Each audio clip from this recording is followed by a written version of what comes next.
You may already know a lot about Ned Lamont from his 2006 Senate race. This year, he's one of the Democrats running for governor. While most people are focused on governing styles or policy, we took a look at a candidate's interests beyond politics before circling back to the most important question of the day, the looming budget deficit. Married in 1983, met in Westport, Connecticut. We've got 3 children. Emily is 23, Lindsay is 19, Teddy is 17, and Annie was getting blue because she thought our kids were at an age where we were going to be empty nesters and she was going to be stuck looking at me on a Thursday night. And now all of our kids are home this summer, and they're all working on the campaign. So for those that say, politics and campaigns are tough on a family, for us, it's brought us together. Lamont is a runner, and not just for office. He's also a piano player. Just a little something else about the man behind the candidate. I used to play a pretty mean piano. I still play an adequate piano.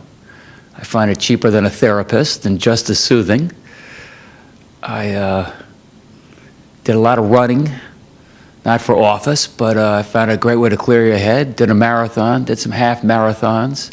I still go out and do that whenever I get a chance. We asked all the candidates how they would plan to specifically solve the $3.4 billion deficit they would inherit if they were to take office. You have to be very careful. That's why I think you do want a Democrat making these tough choices when it comes to that deficit.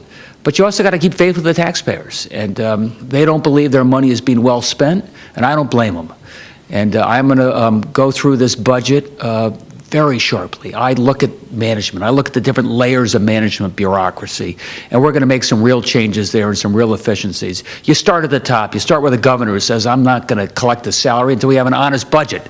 And I'm going to lead by example. I'm going to ask the same of, see if my commissioners can make some sacrifices as well. Lamont says he knows exactly what the state of Connecticut needs to get back on its feet again. All we lack is leadership. All you need is somebody taking the lead in the state, who believes in the state, can get our young people to believe in the state again, our entrepreneurs to believe in the state. That's how we get the state going again. So however you decide to vote on August 10th, I want you to go out and vote on a hot day in August. It will make a difference. For local online news.tv and ctnewsjunkie.com, I'm Teresa Freeman.